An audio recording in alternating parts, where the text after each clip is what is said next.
Hello and welcome to Kim's Cozy Corner. I'm in the garden.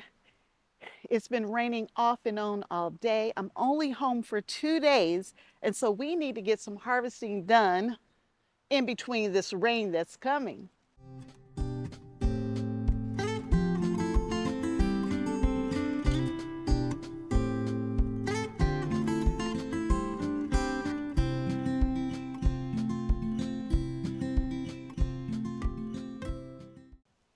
I've been gone for a week. I came back home and I'm only home for 2 days, and I had a lot of stuff to do. I needed to get harvesting done. I need to do some fertilizing. It's been 95 plus every day for the last week in the garden, and we're expecting another very warm week. So I need to get some harvesting done, and I'm going to harvest some things that you haven't seen before.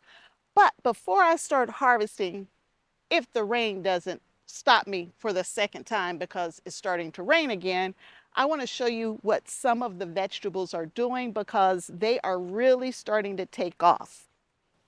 I'm going to try to show you as much as I can because guess what? The rain is back. So I'm going to have to turn the camera off again, but I can show you a couple of things before we have to pause again. Hold on. Y'all remember that corn I planted? And I've never planted corn before. There's the traditional home gardener sweet corn back there. And then here are the dwarfed varieties. And those dwarfed varieties, look, y'all, they got tassels. Look, they are doing so well. I was really concerned because I've never grown corn before, but look at that, y'all. We got tassels on the corn. The cucumbers are starting to climb. The trellising system that we have here on this plant here, there's a little eggplant. So those little flea beetle things didn't completely destroy my eggplant. So there's a little eggplant down there. And this eggplant right here, it was completely eaten up. So you can see this leaf here. Look how bad it looks. It looks horrible. But look, there's new growth on top. So the eggplants are doing really well. Last week, I planted seeds in this bed here, and I also did some transplanting. And it looks like a couple of the transplants survived and the seeds came up. So these are all cantaloupe right here, and they're coming up nicely. You can see some empty containers back there from where I harvested potatoes, as well as right here and over there. So we do have more containers of potatoes that have been harvested. Look at all those beans. I planted those a week ago, and even though it was 95 degrees Fahrenheit, 35 degrees Celsius, I believe every one of those beans germinated, and it has the little fencing around it, and no rabbits have bothered any of those beans. And y'all, look at my onion. I did harvest some of my onion, but here are more onion coming up, and they're doing really well. They're bulbing up nicely. I hope you can see how they're bulbing up really nicely under there. And I had a few people ask me about onions and that their onion didn't bulb up very well. And so when I plant my onion, and I don't plant from seed, I usually start my seeds indoors and then I take my little starts outside. I think they're called, I get them mixed up, sets. I don't know, but they're green. They're green. They got the little whites on them. But when I plant my onion, I just barely put them in the ground. And that way the bulb is going to grow above the ground, and it gives more room for that bulb to form. Because if you're in heavy, dense soil, the bulb is not going to, it's not going to get big, right?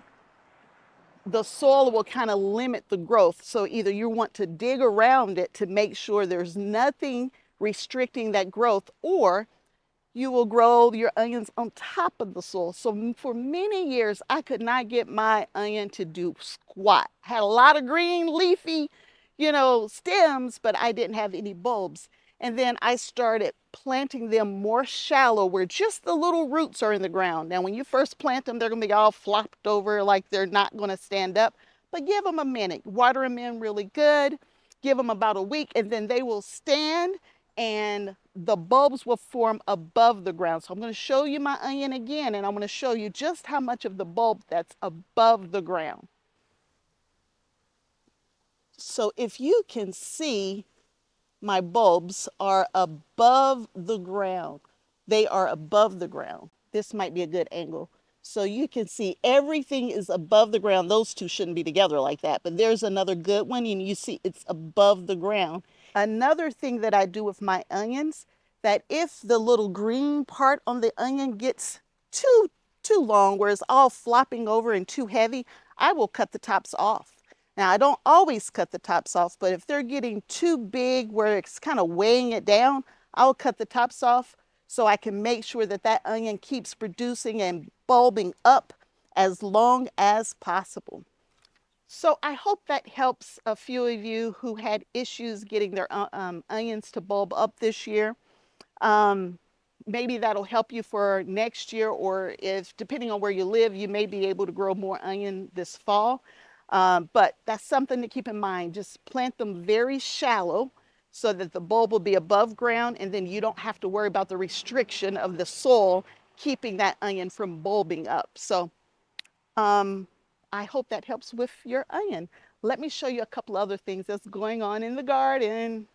These are my blackberries, and we have been enjoying blackberries now for a few weeks. And all of these are probably going to be ripe next week, or I should say tomorrow, and the rest of the week while I'm out of town, but my family will enjoy them.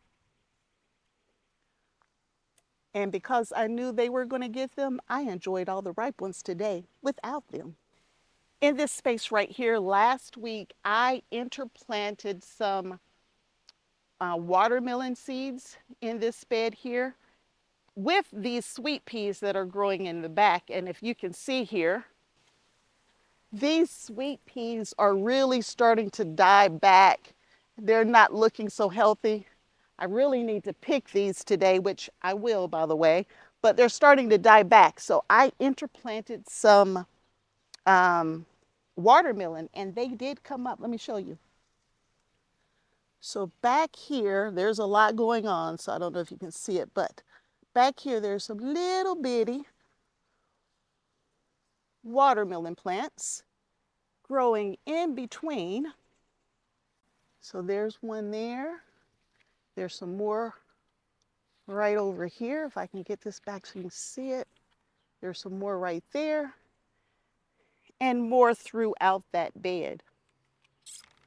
So I'm hoping that will give us a jump on watermelon, and just maybe, fingers crossed, we will get watermelon this year, which I've had no luck getting watermelon in the past. I think I got a couple more things to show you that I'm super, super excited about.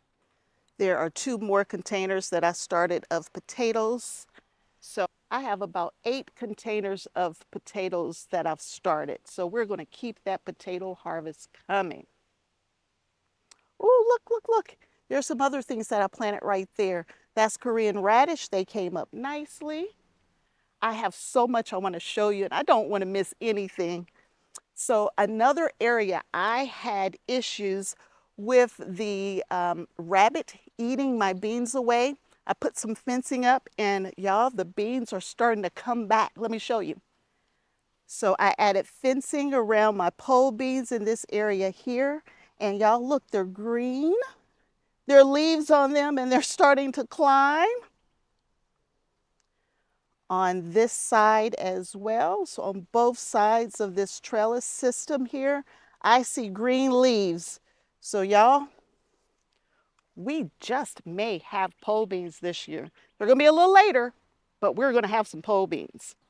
All of my cucumbers back here are starting to really climb up as well. And I did plant a few that didn't germinate the first time, so we added some additional cucumbers down here that didn't germinate. So this fence, this cattle panel trellis will be full of cucumbers very soon. And y'all, I had so many extra tomato transplants that I put them everywhere. Every empty pot I could find, y'all, I put tomatoes in them. So I have tomatoes growing in this pot, and the tomatoes are starting to come in. There's some right here in this pot. There's some in the pot right next to me as well. Now these are indeterminate tomatoes, and they're going to get super, super tall. So let me show you how I use trellising to support them. So for all of my large pots, all of them, so whether I'm talking these two here or the two that I have at the front of my garage, I am using 8-foot poles, or stakes, I guess you would call them. They're 8-foot stakes, and I'm just putting them right down the center of the pot. And then I'm using, I need to move this up anyway. I'm using my Mighty Crop support system to hold them up. Now I've been gone for a week, so I haven't worked on making sure they're connected to anything up high. This one should have been lowered down, but I've been gone, and so I just, you know, there's only so much you can do when you're only home for 48 hours out of 2 weeks. But this is going to be the system we use to kind of give them the support that they need. I already have one down really low here, holding everything up. Oh my goodness, there's a huge, oh, okay, that's 2 tomatoes. I was like, that's a huge tomato back there, but it's 2. I was looking at 2, but still, there are tons of tomatoes here. And so as the tomatoes grow up, they will grab onto this right here, which is the same thing that's in this pot right here. It's called Mighty Crop. I love it. It's perfect for really narrow, small spaces when you don't have room for cattle panel trellising, or maybe you can't afford a cattle panel trellis. It's just another option for supporting your plants. And it comes with many different size holes on here. So depending on what size stake you have, there's a hole size that it'll work for that particular stake size. And so I'm just making sure that they're holding on to something. A couple of weeks ago, I left and they weren't staked at all, and they were laying all over the ground. So when I came back, I got them staked up, and then within a couple of days, they had righted themselves. They're standing nice and tall, and they're doing amazing. So let's head over to the neighbors, and let me show you how those beds where I put fencing up, how they're doing. Now, over here at the neighbors, this garden doesn't get a lot of evening sun because the trees in my garden just over there usually blocks out the evening sun. So this garden only gets morning sun, and depending on where you are in this garden, you don't get any afternoon sun. So everything over here is growing a little slower than what it is in my garden, but let me show you everything that's coming up that I sowed from seed just 1 week ago. So a week ago, actually, I think it's 2 weeks ago. 2 weeks ago, I planted this bed right here. I don't know. I'll put the date in. I don't remember. But I planted this bed. I put the fencing around here, planted everything from seed, and look, it's coming up. Now, the one thing that you will see on these plants are these white spots. See all those white spots? That's because it was 95 degrees for at least 7 days, and it's not done yet. It's still going to be hot for a few more days. And y'all look right here. This is the bed that baby rabbit, as it grew up, it realized there were beans in here, and it ate them all the way back. All I did was add a little fencing to the front of this bed, and y'all, the beans, look, the beans are coming back. There are green leaves, and these beans are going to make it. I just ran the baby rabbit away. Now, since I added the fencing, I've had no issues with the rabbits. We have an understanding. There are, I believe, 2 baby rabbits and mama rabbit, and we have an understanding. We have an understanding now. They're not touching any of my vegetables anymore. They're only eating grass, which is fine by me. Eat it all so I don't have to cut it. But they're not messing with any of the beds that I added the fencing to, which is great because now we're going to be able to get us some dragon tongue beans out of this bed here.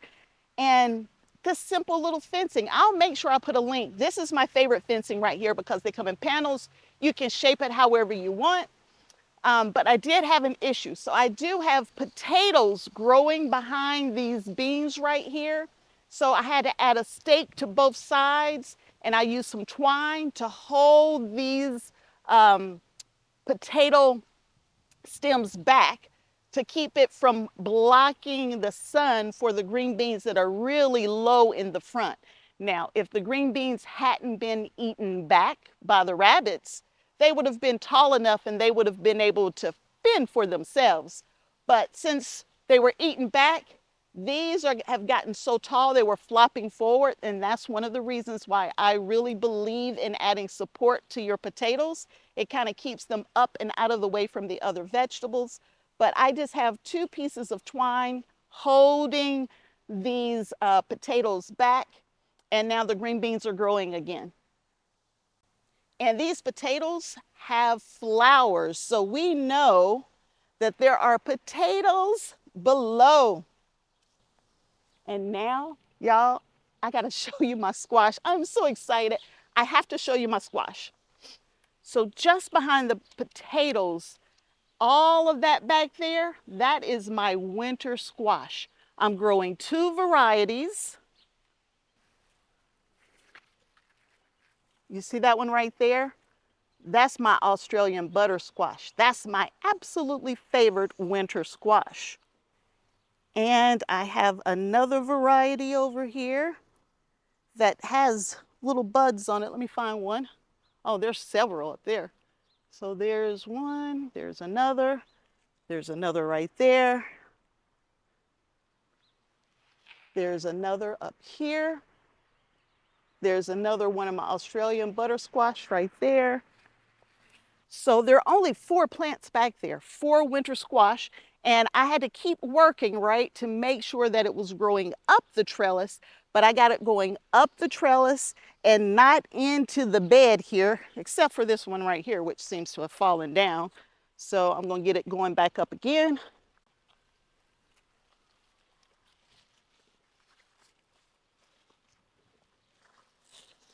Oh, and there's a squash on this one too that I'm changing the direction of growth here.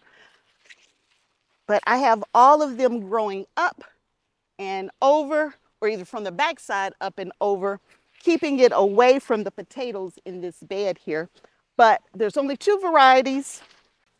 Kabocha is the second variety. I've never grown it before, but I hear great things about that variety. And then the other variety is my Australian butter squash, which tastes like sweet potatoes. But you can see that that squash has come off the trellis and is headed that way, which is fine because we're going to let it come back down the trellis and we're going to trail it around the outside of the garden to keep it kind of out of the way.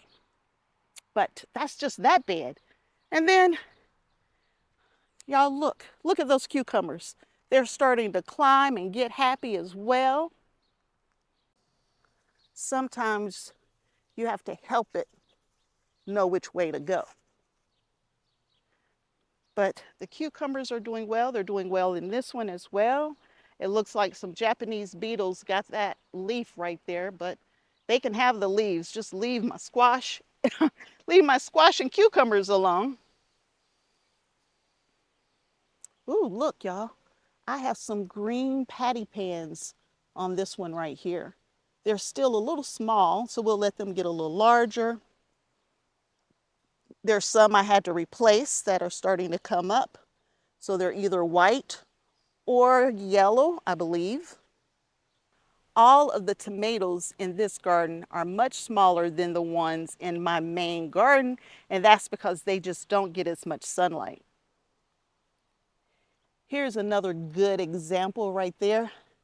You see that onion on top of the ground? That's how I grow all of my onion, on top of the ground. And I have some volunteer tomatoes right there. And that's a volunteer, I believe, cucumber plant. And I didn't put cucumbers in this bed this year. Last year, I've never put cucumbers in this bed, but somehow I have one cucumber plant that volunteered, or seed that volunteered over here, and I'm letting that plant grow. So here's my compromise with my wonderful rabbit friends. I'm leaving this bed right here. They can munch and nibble all they want on my cabbage and what's left of my broccoli in this bed. So when they got done with the broccoli and I put the fencing up, this is the bed they started working on. So I'm just going to let them have this bed, and I'm going to keep my beans. I had beans in the front of this bed, and I'm going to have to plant something else here. I can't let that much space go to waste. So we will eventually, maybe next weekend, plant something else in that space. And then this is my last fenced area that I have right here. And these are greens, mustard and turnip greens. And I absolutely planted these last week. So they're 1 week in, and they have germinated. There are little bitty plants down there. And somehow I still piled them all up in one spot over there, but there's some others throughout this bed here. So hopefully we will get some more turnip greens. Now I think that's it as far as an update on what's new in the garden. But y'all, those clouds looks like they're moving away, so the rain's not coming, but that heat is. It's getting very, very warm out here. So we're gonna go harvest those couple of items we need to harvest today, and then we're gonna get out of this heat. Y'all, the rain didn't come, but that humidity, whoo, it is so hot and humid. I was hoping it would stay overcast so that it wouldn't get quite as warm as it's been here lately. But y'all see that sun hitting me? We can't stay out here long. So we are actually harvesting for the first time our zucchini. So summer squash is starting to come in, and that's what we're going to harvest in this sun that's starting to hit me in the face. Now I'm on the back side of this plant here. This is a Italian zucchini. I don't have the tag on this side here, but I will put it up in the side right here to kind of show you what it is. And this one doesn't look so hot. Let me find a better one so I can show you what it looks like. There's a whole bunch of them on here too. There we go. That's a better one. It's a Italian ribbed zucchini. And let me show you something else about zucchini. So you have different types. Let's use this one. So on your plants, you have fruit that has a flower at the end of them, and then you have just flowers. So the fruit with the flower at the end, that's a female flower. When you have a flower without fruit on it, that's a male flower. And so if you have a lot of these and none of these, your fruit will shrivel up and die eventually.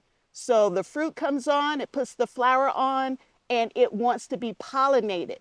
But if you don't have any male flowers and it doesn't get pollinated, all of your fruit will shrivel up and die. So if your zucchini's dying, or your yellow squash, crookneck, whatever you have, if they're fruit and they shrivel up and die, that means they didn't get pollinated.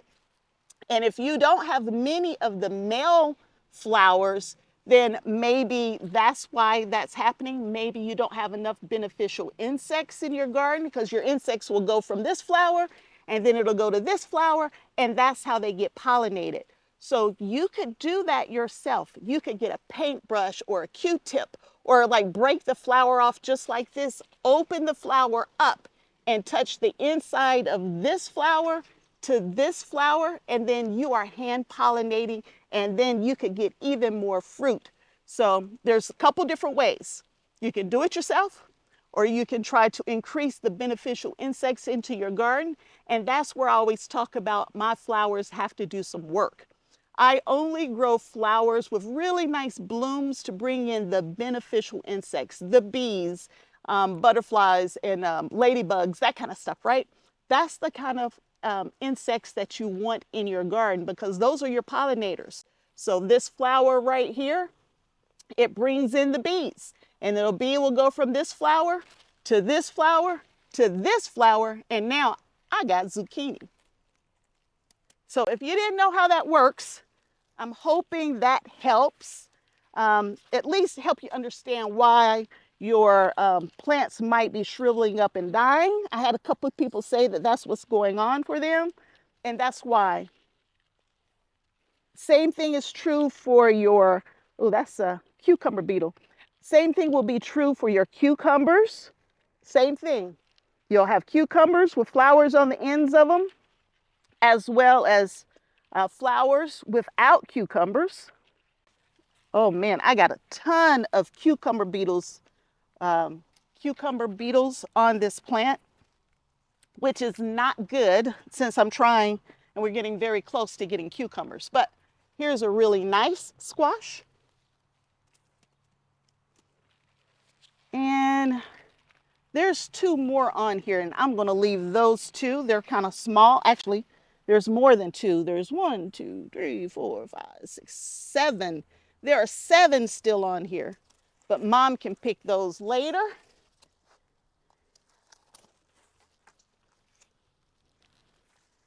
Now, I am intentionally pushing this squash plant this way because it was shading out my okra, which is right beside it. So I'm using this stake and trying to force the growth in this direction. So there are 4 zucchini, and let's go over there and pick the rest of that broccoli because some of it's starting to flower because it needs to be picked. Y'all see all those grapes? Ooh-wee! Wait till those grapes get ripe. All right, I'm in the second row just behind this cattle panel trellising. There's some broccoli back here. I'm going to pick it real quick and then I'll show it to you because this sun is getting the best of me. Once you get to side shoots on your broccoli, I mean, you really do have to work on getting them picked probably every 3 or 4 days because these side shoots are ready fast. And if you don't pick them often, they will go to flower. And I'm going to show you one. I went in and picked one that went to flower. Once your broccoli flowers, it's trying to go to seed. It's trying to produce seeds so it can reproduce itself. So you have to keep on that picking. And with it being so hot, I honestly didn't expect my mother to pick, but I'm going to make sure I get them all picked today. I really wish I had the broccoli over at the neighbors because, boy, I would have just enough from a supply standpoint. But that's okay. We'll just eat something else. Just because I don't have broccoli doesn't mean that I don't have vegetables that we can't enjoy. So let's talk about this broccoli in the shade. All right. So I'm getting in the shade so I can get out of that sun. It's a nice breeze here in the shade, so that feels really, really good. So if you don't pick your broccoli fast enough, then it will flower. And once it starts flowering like this, it's trying to put the seeds on so it can reproduce. So you want to pick it before it gets to this state. Now you can eat the flowers of broccoli as well. I mean, there's nothing wrong with it. So you can eat this.